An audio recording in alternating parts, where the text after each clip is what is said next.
नमस्कार विद्यार्थी मित्रांनो, आजच्या व्हिडिओमध्ये आपण पोलीस भरतीच्या पेपरला विचारण्यात आलेल्या मराठी व्याकरणाच्या प्रश्नांचा भाग 4 पाहणार आहे आणि याच्यामध्ये आपण 50 प्रश्नांचा स्पष्टीकरणासह सराव करणार आहे। त्यामुळे जर तुम्ही पुढे होणाऱ्या पेपरसाठी तयारी करताय तर हा व्हिडिओ पूर्ण पहा आणि आवडल्यास व्हिडिओला लाईक करा। या व्हिडिओमध्ये आपण वाशिम आणि छत्रपती संभाजीनगर शहर या जिल्ह्यांच्या पेपरला आलेले मराठी व्याकरणाचे प्रश्न पाहणार आहे।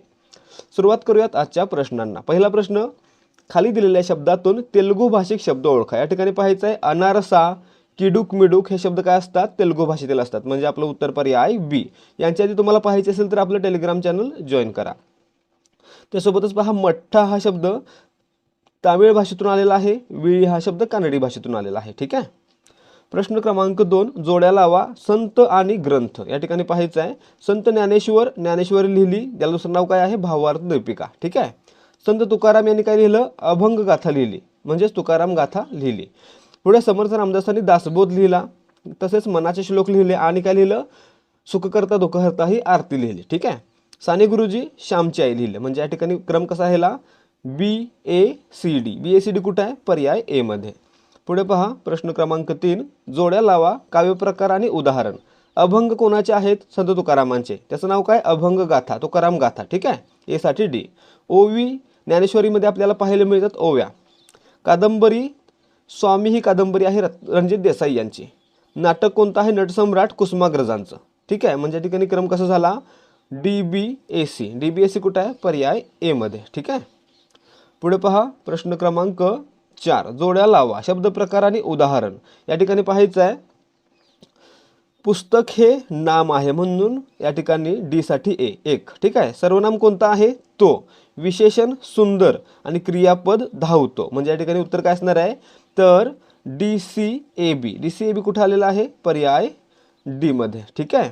तसेच पुढे पहा, प्रश्न क्रमांक 5, जोड्या लावा लेख आणि साहित्यकृती। लेखक आणि साहित्यकृती। ठीक आहे। या ठिकाणी गदी माडगुळकर यांनी काय लिहिलेलं आहे, गीत रामायण लिहिलं। वि स खांडेकर यांच्या ययाती कादंबरीला काय मिळाला, ज्ञानपीठ पुरस्कार मिळाला। रणजित देसाई यांची कादंबरी स्वामी आणि वि वा शिरवाडकर यांचं नाटक नटसम्राट। म्हणजे क्रम कसा झाला, BADC। BADC कुठे आलेला आहे, तर पर्याय बी मध्ये। ठीक आहे। पुढे पहा, प्रश्न क्रमांक 6, विद्वान या शब्दाचे स्त्रीलिंगी रूप ओळखा। मित्रांनो, विद्वान म्हणजे ज्ञानी पुरुष, त्याला स्त्रीलिंगी रूप कोणता असतो, विदुषी म्हणजे ज्ञानी स्त्री। पर्याय ए आपलं उत्तर असणार आहे। पुढे पाहायचं आहे प्रश्न क्रमांक 7, मराठी भाषेत एकूण किती वर्ण आहेत। मित्रांनो, मराठी भाषेमध्ये सध्या एकूण 52 वर्ण आहेत। त्यापैकी 14 स्वर आहेत, 2 स्वरादी आहेत, 34 व्यंजन आहेत आणि 2 विशेष संयुक्त व्यंजन आहेत। अशा प्रकारचे 52 वर्ण मराठी वर्णमालेमध्ये आहेत, म्हणजे आपलं उत्तर असणार आहे पर्याय सी। पुढे पहा, प्रश्न क्रमांक 8, अ आणि आ हे कोणत्या प्रकारचे वर्ण आहेत। मित्रांनो, अ आणि आ यांचा उच्चार एकाच स्थानावरून होतो, म्हणजे त्यांना काय म्हणायचं, सजातीय स्वर म्हणायचं, म्हणजे आपलं उत्तर पर्याय सी। त्याच प्रकारे कोणते असतात, ऱ्हस्वई आणि दीर्घई किंवा ह्रस्व उ आणि दीर्घ उ। ठीक आहे। प्रश्न क्रमांक 9, सूर्योदय या शब्दाचा योग्य संधी विग्रह ओळखा। याच्यामध्ये काय होतं, सूर्य अधिक उदय, म्हणजे पर्याय ए। ठीक आहे। आणि काय झालं याच्यामध्ये, तर सूर्यमधील शेवटचा वर्ण अ आणि उदयमधील पहिला वर्ण उ एकत्र येऊन काय बनला, ओ बनला। याला काय म्हणायचं, गुणादेश संधी म्हणायचं। ठीक आहे। गुणादेश स्वरसंधी या ठिकाणी आलेली आहे। प्रश्न क्रमांक 10, पुढीलपैकी भाववाचक नाम ओळखा। भाववाचक नाम म्हणजे काय मित्रांनो, असं नाम जे व्यक्तीच्या किंवा वस्तूच्या अंगचा गुण दाखवतं, तसेच असं नाम ज्या नामाच्या वस्तूला स्पर्श करता येत नाही, त्याला काय म्हणायचं, भाववाचक नाम। मग या ठिकाणी पहा, सुंदरता हा काय आहे, व्यक्तीच्या किंवा वस्तूच्या अंगचा गुण आहे, म्हणून याला काय म्हणायचं, भाववाचक नाम म्हणायचं, पर्याय बी। सुंदरतेला एखाद्याचा स्पर्श करता येतो का, नाही करता येत। ठीक आहे। पर्वत हे काय आहे, सामान्य नाम। मुलगा हे सामान्य नाम आणि गंगा हे विशेष नाम। ठीक आहे। प्रश्न क्रमांक 11, मी स्वतः त्याला पाहिले या वाक्यातील स्वतः हे कोणते सर्वनाम आहे, स्वतः हे काय आहे, आत्मवाचक सर्वनाम। स्वतः, निज हे काय आहेत, आत्मवाचक सर्वनाम आहेत, पर्याय बी। पुरुषवाचक कोणती, मी, आम्ही, तू, तुम्ही, ते, त्या, ती ही काय झाली, पुरुषवाचक सर्वनाम। दर्शक तो, ती, ते, हा, ही, हे आणि संबंधी जो, जी, जे।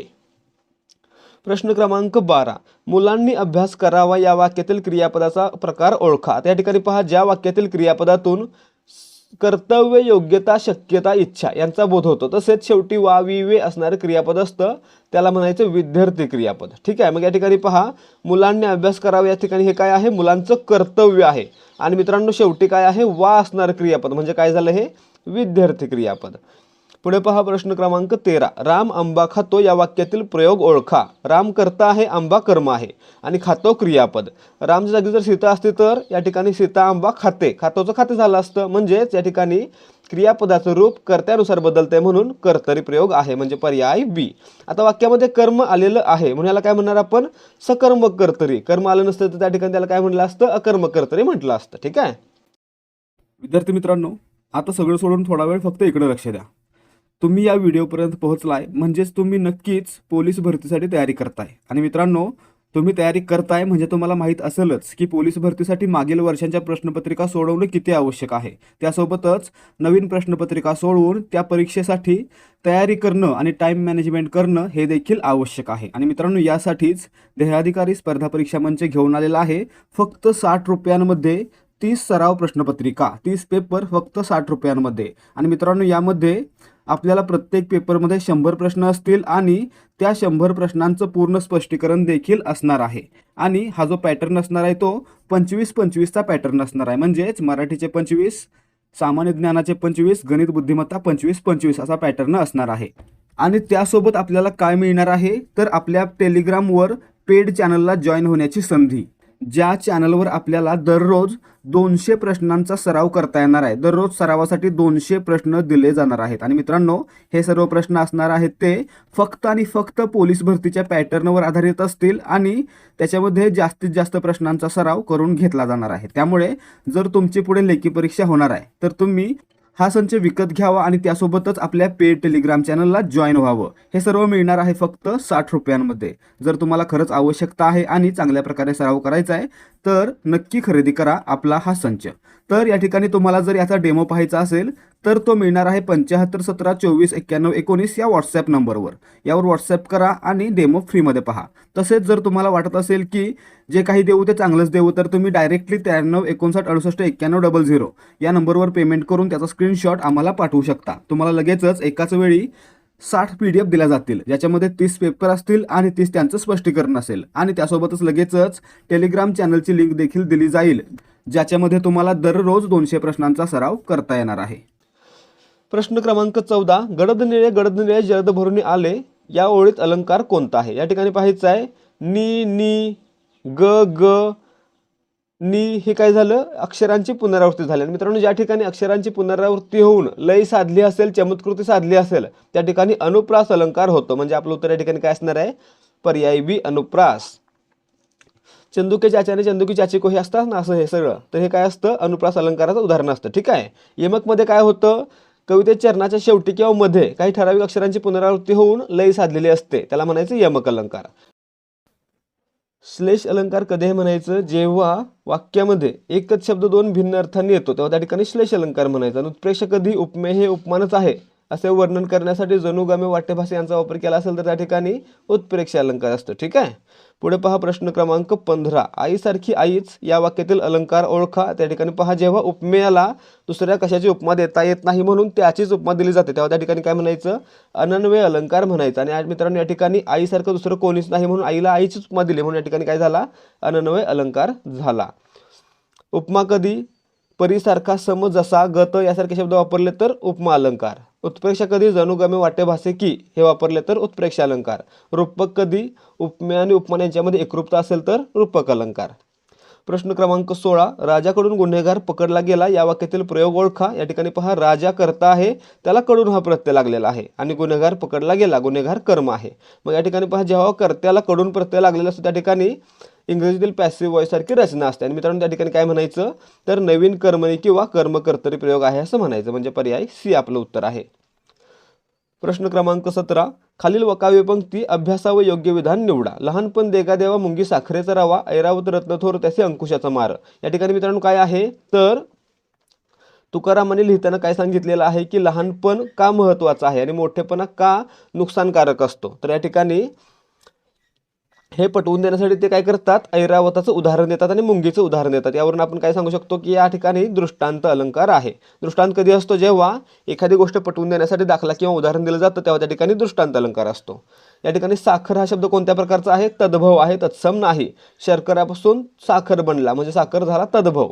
पुढे मुंगी हा देशी शब्द आहे, हे बरोबर आहे. म्हणजे या ठिकाणी काय झालं, फक्त ए आणि सी बरोबर आहे किंवा 1 आणि 3 बरोबर आहे. म्हणजे आपलं उत्तर पर्याय बी असणार आहे.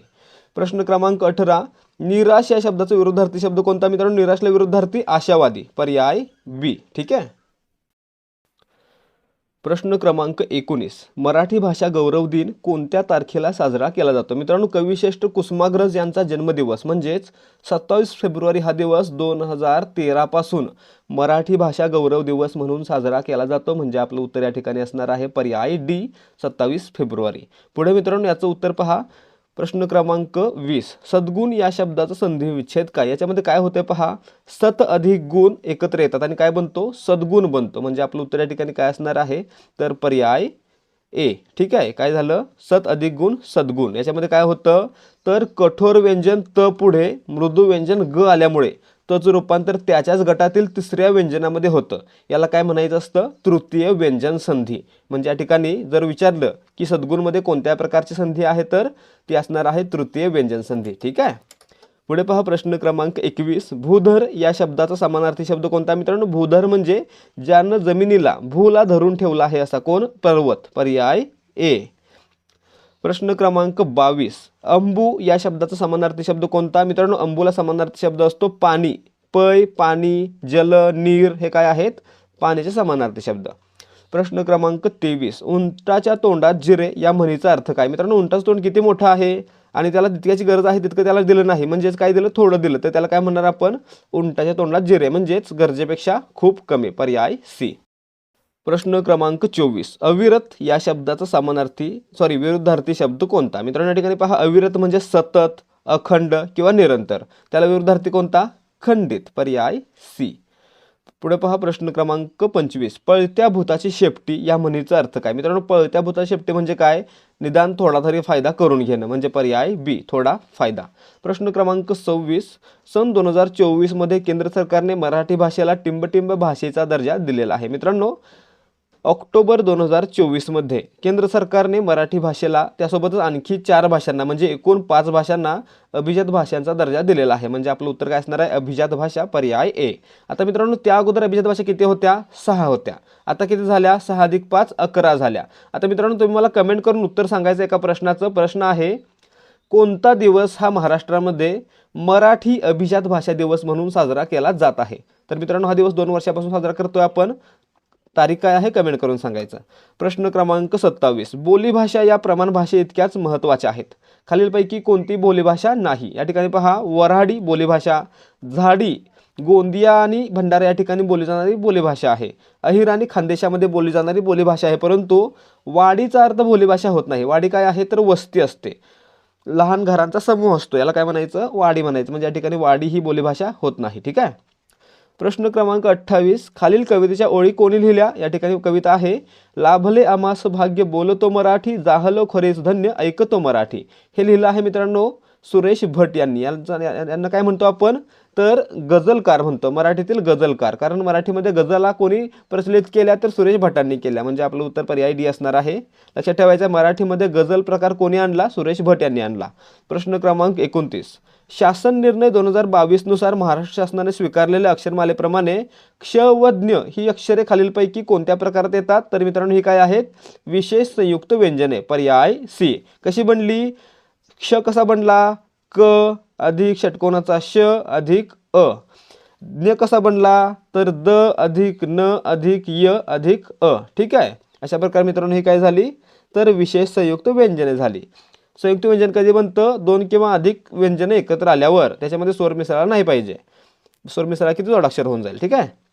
प्रश्न क्रमांक 30, आम्ही या शब्दातील मी या जोडाक्षराची अचूक फोड दर्शवणारा पर्याय निवडा. मी कसा बनतो, म अधिक ह अधिक ई, म्हणजे पर्याय ए. लक्षात ठेवायचं, या ठिकाणी हचा पाय मोडलेला असणं आवश्यक आहे. हचा पाय मोडला म्हणजे काय झालं, ते व्यंजन आहे. पाय मोडला नाही की लक्षात ठेवायचं, त्यासोबत काय जोडला, स्वर जोडला आणि ते अक्षर बनलं. ठीक आहे.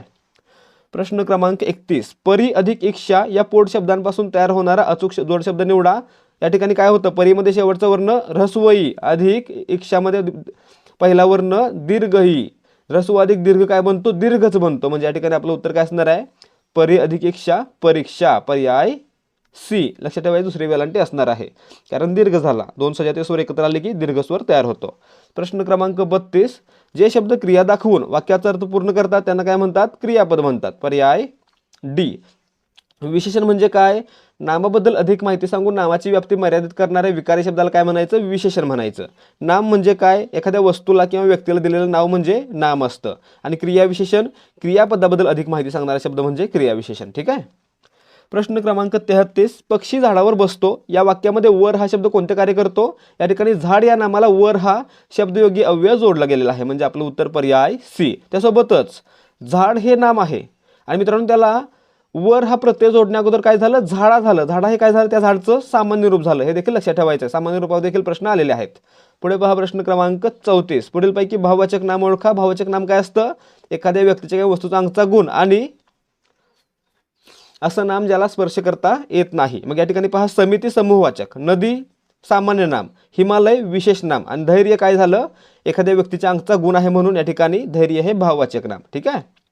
प्रश्न क्रमांक 35, त्याला ग ची बाधा झाली आहे या वाक्यात ग चा उपयोग कसा झाला आहे. मित्रांनो या ठिकाणी पहा, त्याला ग ची बाधा झाली म्हणून ग चा वापर कसा झाला, गर्व म्हणून झाला आणि गर्व काय झालं, एक नाम झालं. म्हणजे या ठिकाणी पर्याय ए आपलं उत्तर आहे. ग चा वापर नामासारखा झालेला आहे.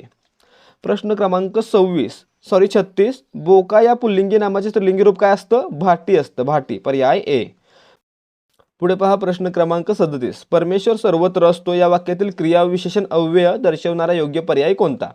क्रियाविशेषण अव्यय म्हणजे काय, तर क्रियापदाबद्दल अधिक माहिती सांगणारा शब्द, म्हणजेच क्रिया कधी घडली, कोठे घडली, कशी घडली याबद्दल माहिती देणारा शब्द. मग या ठिकाणी पहा, परमेश्वर कोठे असतो, सर्वत्र असतो. म्हणजे सर्वत्र काय झालं या वाक्यातील क्रियाविशेषण. पर्याय बी. प्रश्न क्रमांक 38, माझ्याकडे काही उपजत गुण होते यातील माझ्याकडे या शब्दातील विभक्ती दर्शवणारा पर्याय ओळखा. या ठिकाणी पहा, कडे. कडे म्हणजे काय, माझ्यात म्हणू शकतो, माझ्याकडे होते, माझ्यात होते आणि त हा प्रत्यय कशाचा आला, तर सप्तमीचा. म्हणजे आपलं उत्तर पर्याय बी. ज्या ठिकाणी स्थळ किंवा काळ दाखवलेला असतो त्याला म्हणायचं सप्तमी प्रत्यय किंवा अधिकरण. ठीक आहे. प्रश्न क्रमांक 39, वादातीत या शब्दाचा योग्य अर्थ दर्शवणारा पर्याय निवडा. वादातीत म्हणजे काय मित्रांनो, ज्याच्याबद्दल कोणताही वाद नाही असे. म्हणजे पर्याय सी, कोणताही वाद नसलेला. प्रश्न क्रमांक 40, देश या नामाचे सामान्य रूप दर्शवणारा योग्य पर्याय निवडा. आता मित्रांनो देश हे नाम आहे, त्याला ला हा प्रत्यय जोडायचा आहे. काय होईल, देशाला होईल. म्हणजे काय झालं, देशा हे देशचं सामान्य रूप. म्हणजे पर्याय सी. प्रश्न क्रमांक 41, जे आले नाही ते हरले या वाक्यातील जे सर्वनामाचा प्रकार कोणता. आता या ठिकाणी पहा, तो, ती, ते, हा, ही, हे काय असतात, दर्शक सर्वनाम असतात. त्या प्रकारे जो, जी, जे ही काय असतात, संबंधी सर्वनाम असतात. म्हणजे आपलं उत्तर पर्याय ए. ठीक आहे. पुढे पहा प्रश्न क्रमांक 42, तू या सर्वनामाचे पंचमी विभक्तीचे एकवचनी रूप कोणते. मित्रांनो तूचं काय होणार आहे, पंचमीचे प्रत्यय ऊन होऊन जोडले जाणार. म्हणजे काय होईल, तुझहून. पर्याय डी. तुझहून किंवा तुझ्याशिवाय हे काय झाले, पंचमीचे प्रत्यय झाले. याच्यामध्ये कारकार्थ कोणता असणार आहे, तर आपदान कारकार्थ असणार आहे. प्रश्न क्रमांक 43, अभिनव या शब्दाला समानार्थी नसणारा शब्द ओळखा. अभिनव म्हणजे मित्रांनो आधुनिक, नूतन किंवा अपूर्व, परंतु अभिनय म्हणजे एक कला आहे. या ठिकाणी हा काय विशेषण नाही. म्हणजे या ठिकाणी पर्याय बी, अभिनय हा अभिनवला समानार्थी नसणार आहे. प्रश्न क्रमांक 44, कोल्हापुरी हे कोणत्या प्रकारचे विशेषण आहे. आता या ठिकाणी पाहायचं विशेषण कसं बनते यावरून त्याचे प्रकार पडतात. जर नामाला प्रत्यय लागून बनलं विशेषण त्याला काय म्हणायचं, नामसाधित विशेषण. जर सर्वनामाला प्रत्यय लागून बनलं तर ते सर्वनाम साधित विशेषण. जर अव्ययाला प्रत्यय लागून बनलं तर ते अव्यय साधित, किंवा जर धातूला प्रत्यय लागून बनलं तर धातू साधित. अशा प्रकारे कोल्हापूर हे काय आहे, विशेष नाम आहे, म्हणजेच नाम आहे. आणि मित्रांनो नामाला प्रत्यय लागून जर विशेषण बनलं तर त्याला काय म्हणणार आपण, नामसाधित विशेषण. म्हणजे या ठिकाणी काय झालं, कोल्हापुरी नामसाधित विशेषण. प्रश्न क्रमांक 45, पुढील वाक्यातील कर्ता ओळखा. राजाला मुकुट शोभतो. आता या ठिकाणी पहा, शोभतो क्रियापद आहे. आपल्याला कर्ता ओळख असेल तर काय करायचं, क्रियापदाला नारा, नारी, नारे, कोण असा प्रश्न विचारायचा. शोभणारा, शोभणारी, शोभणारे कोण, तर मुकुट. कोण शोभतो, मुकुट शोभतो. म्हणजे काय झालं, मुकुट हा वाक्यातील कर्ता झाला. पर्याय बी. प्रश्न क्रमांक 46, मी क्रिकेट खेळत होतो या वाक्यातील काळ दर्शवणारा योग्य पर्याय कोणता. या ठिकाणी पहा, खेळत होतो त अधिक होतो, होती, होते. या ठिकाणी जर असं असेल तर अधिक होतो, होती, होते, तर लक्षात ठेवायचं आहे रीती भूतकाळ अपूर्ण भूतकाळ असेल. काय असेल? अपूर्ण भूतकाळ म्हणजे पर्याय डी. खेळत होतो म्हणजे खेळण्याची क्रिया भूतकाळामध्ये सुरू होती, अपूर्ण होती. ठीक आहे. याला दुसरं नाव काय असतं? चालू भूतकाळ किंवा अपूर्ण भूतकाळ. पुढे पहा प्रश्न क्रमांक 47. ओळीच्या शेवटी शब्द अपूर्ण राहिल्यास मराठीतील कोणते विरामचिन्ह वापरले जाते? मित्रांनो, ओळीच्या शेवटी जर शब्द अपूर्ण राहिला तर त्या ठिकाणी एक अशी रेषा मारली जाते. याला काय म्हणायचं? संयोग चिन्ह म्हणायचं. म्हणजे आपलं उत्तर पर्याय ए. प्रश्न क्रमांक 48. क्षती या शब्दाचा विरुद्धार्थी शब्द कोणता? मित्रांनो, क्षती म्हणजे नुकसान. त्याला विरुद्धार्थी काय असणार आहे? मग फायदा किंवा लाभ. पर्याय डी. प्रश्न क्रमांक 49. त्याला बढती मिळाली कारण त्याने चोख कामगिरी बजावली. यातील उभयान्वी अव्यय कोणते? या ठिकाणी कारण हे उभयान्वी अव्यय आलेलं आहे. म्हणजे आपलं उत्तर पर्याय डी. हे कोणत्या प्रकारचं आहे? कारणबोधक आहे. आणि मित्रांनो, कारणबोधक हा गौणत्वसूचक उभयान्वी अव्ययाचा प्रकार असतो. म्हणजे या ठिकाणी वरचं वाक्य कोणत्या प्रकारचं आहे? जर गौणत्वसूचक उभयान्वी अव्ययानं वाक्य जोडले असतील तर ते वाक्य असतं मिश्र वाक्य. म्हणजे या ठिकाणी वरील वाक्य मिश्र वाक्य आहे आणि याच्यामध्ये कारण हे कारणदर्शक गौणत्वसूचक उभयान्वी अव्यय आलेलं आहे. ठीक आहे. प्रश्न क्रमांक 50. या दानासी या दानाहून अन्न नसे उपमान या वाक्यातील अलंकार दर्शवणारा योग्य पर्याय निवडा. आपण वर काय पाहिलं? आईसारखी आईच, म्हणजेच आईला दुसऱ्या कशाची उपमा देत नाही म्हणून आईला आईचीच उपमा दिली. त्याला काय म्हणतो आपण? अनन्वय अलंकार. तसंच या ठिकाणी या दानाला देखील त्या दानाशिवाय दुसऱ्या कशाची उपमा देता येत नाही म्हणून त्याला त्याचीच उपमा दिली तर त्याला काय म्हणणार? अनन्वय अलंकार. म्हणजे आपलं उत्तर पर्याय बी. ठीक आहे. व्यतिरेक अलंकार कधी? उपमेय हे उपमानापेक्षा श्रेष्ठ असतं त्या ठिकाणी व्यतिरेक अलंकार होतो. रूपक, उपमेय आणि उपमान यांच्यामध्ये एकरूपता असते. आणि अतिशयोक्ती एखादी गोष्ट फुगवून किंवा वाढवून सांगितली जाते त्या ठिकाणी अतिशयोक्ती अलंकार असतो. ठीक आहे. तर विद्यार्थी मित्रांनो, या ठिकाणी आजचे प्रश्न समाप्त होत आहेत. जर तुम्हाला आजच्या प्रश्नाचे उत्तर समजले असतील तर व्हिडिओला लाईक करा आणि अशाच प्रकारचे व्हिडिओ पाहण्यासाठी आपल्या चॅनलला सबस्क्राईब करा. भेटूयात पुढच्या भागामध्ये. जय हिंद, जय भारत आणि जय महाराष्ट्र.